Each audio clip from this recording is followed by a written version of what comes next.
Hello, hi. Ah, karon day murag medyo busy po sa akong trabaho din. Bakasyon na pud ako ah. Unta nga bakasyon ko kalingaw kong trabaho diri sa ipod din. Ano siya kita ka ni mga lublak ito, ani.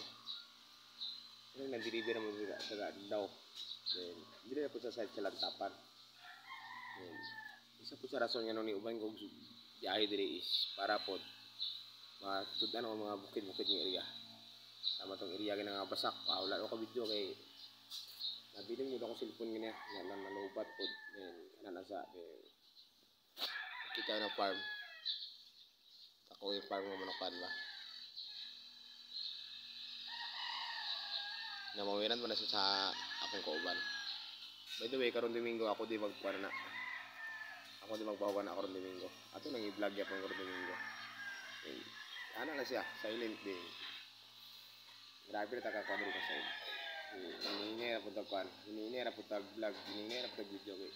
Siyempre pag upo ko diri kataniid ko sa mga tao diri kay ano mo mga tao diri sa talaan dig.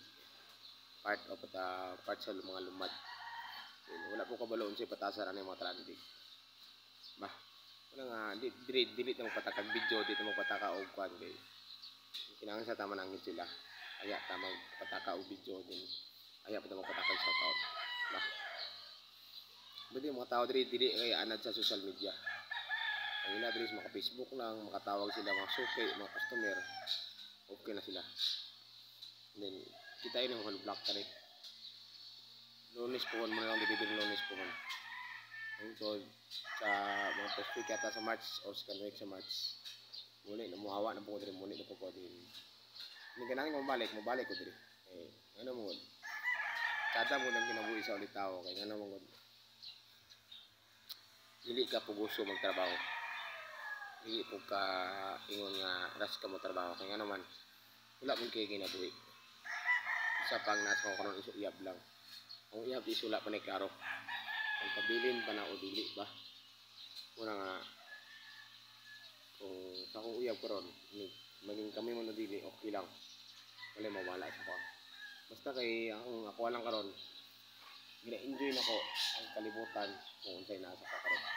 At least kung maka-encounter mga likod problema po nga takot yun dili ko magmahay at least nabuhat ako on time ng mga mag-enjoy mag-sorry maglaag-laag po kaya lang sa for this video happy Friday sa tanan. God bless.